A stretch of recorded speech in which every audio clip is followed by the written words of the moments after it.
Hello and welcome to Lucent IS. So finally, USA decides to withdraw from World Health Organization. Eta very important international news are also important from exam perspective for APSC mains GS paper 3 under subsection important international institutions, agencies and forums. So on 8 July, Donald Trump administration begins formal withdrawal from World Health Organization. And this withdrawal will come into effect from July 6, 2021, that is next year, because এবছৰৰ notice period দিব লাগে যদি কোনোবা member state WHO পৰা withdraw কৰিব বিচাৰিছে। But Donald Trump এই ডিসিশনটো কিয় ললে এই গোটেই বস্তুটো আমি ডিসকাস কৰিম। প্ৰথমতে আমি চাই লওঁ হক ডোনাল্ড ট্ৰাম্পৰ সেই স্পিচটো।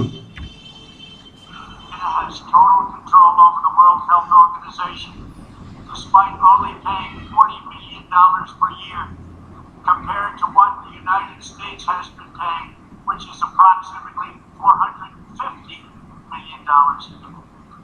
We have detailed the reforms that it must make and engage with them directly, but they have refused to act. Because they have failed to make the requested and greatly needed reforms, we will be today terminating our relationship with the World Health Organization and redirecting those funds to other worldwide and deserving urgent global public health needs. So আমি যদি যোৱা দুমাহ মানৰ current এফেয়াৰ্স ফলো কৰোঁ তেতিয়াহ'লে দেখিবলৈ পাম যে it was not a surprise. On May 29 itself, Donald Trump announced to halt US funding for WHO. And since the emergence of COVID pandemic, Donald Trump has been constantly criticizing WHO as well as China. In his speech also, Donald Trump clearly alleges that China has total control over WHO despite the fact that USA contributes approximately $450 million per year in contrast to China's contribution of merely $40 million. He also says that WHO has failed to introduce much needed reform. So from now onwards, USA will redirect the funds worldwide to other deserving global public health needs. এতিয়াৰ পৰা USA WHO fund দিয়া বন্ধ কৰিব আৰু এই ফান্ডখিনি আদাৰ global public health নিডলৈকে transfer কৰিব বুলি ডোনাল্ড ট্ৰাম্পে জানিবলৈ দিছে। At first, some basics about WHO or World Health Organization. This is a specialized agency of the United Nations. It came into existence on April 7, 1948. And every year, April 7 is celebrated as the World Health Day. আপোনালোকে comment section লিখক this year অৰ্থাৎ 2020 World Health Day theme কি আছিল? Okay, so India is a founding member of WHO. WHO is an intergovernmental organization and it works in collaboration with member states, usually through the Ministries of Health.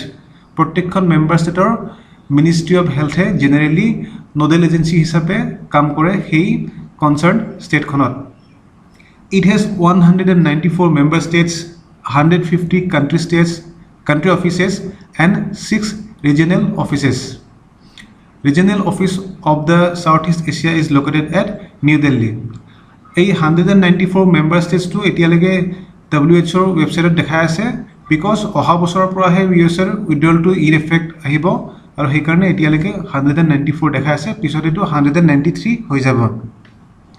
Okay, WHO provides leadership on global health matters, shaping the health research agenda, setting norms and standards, providing technical support to the countries and monitoring and assessing health trends.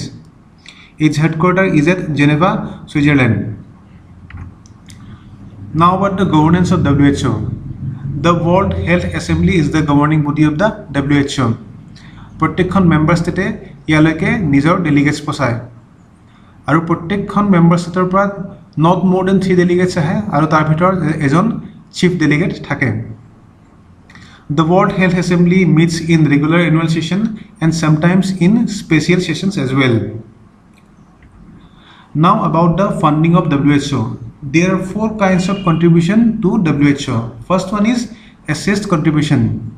এইটো হয় প্ৰত্যেকখন member ষ্টেটৰ it is like a membership fees and it is calculated relative to the country's wealth and population প্ৰত্যেকখন কান্ট্ৰিৰ wealth আৰু populationৰ ওপৰত ভিত্তি কৰি পেলাই এই কন্ট্ৰিবিউশনটো নিৰ্ধাৰণ কৰা হয় নেক্সট হৈ গ'ল voluntary contribution it comes from the member states as well as from other partners member state বিলাকে নিজৰ assessed contributionৰ উপৰিও এটা voluntary contribution আগবঢ়াব পাৰে আৰু other partners মানে বেলেগ পাৰ্টনাৰ নন গভৰ্নমেন্টাল পাৰ্টনাৰ হৈ গ'ল for example Bill Gates and Melinda Gates foundation world bank European council etcetera এইবিলাকে ভলেণ্টাৰী কণ্ট্ৰিবিউশ্যন আগবঢ়াব পাৰে তাৰপিছত আহি গ'ল কোৰ ভলেণ্টাৰী কণ্ট্ৰিবিউশ্যন যেতিয়া ইমিডিয়েট ফাইনেন্স কেতিয়াবা লেক কৰা হয় কোনোবা এটা স্পেচিয়েল পাৰ্পাছৰ কাৰণে তেতিয়াহ'লে কোৰ ভলেণ্টাৰী কণ্ট্ৰিবিউশ্যনৰ থ্ৰুদি সেই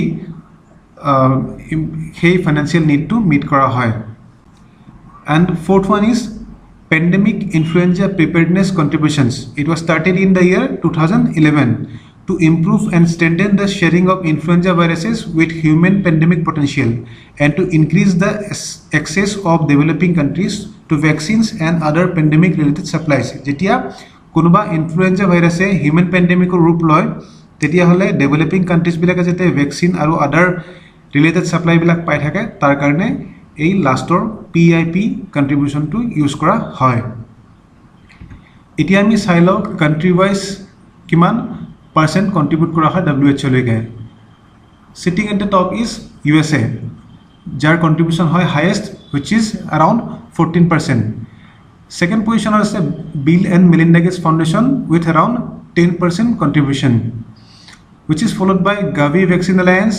UK and Germany. India's contribution is 0.48%, whereas China's contribution is 0.21%. What are implications of US decision to withdraw from WHO? Of course, it has dire consequences for global public health. There will be a significant blow to the WHO in terms of the loss of technical expertise as well as annual funding fund to head over WHO tar uporiyo jikhini US or technical expertise manpower e hok ba research and development e hok ei goti khini ye etia WHO affect koribo similarly WHO will have to suspend the voting rights of USA and deny access to its services short constitutional article 7 mote jitu voting rights thake hetu USA যেতিয়া member হিচাপে আতৰি যাব তাৰ লগতে voting rights নাইকিয়া হৈ যাব আৰু WHO যিমান বিলাক সাৰ্ভিস আছে হেবিলাক USA তাৰ পিছৰ পৰা নাপায়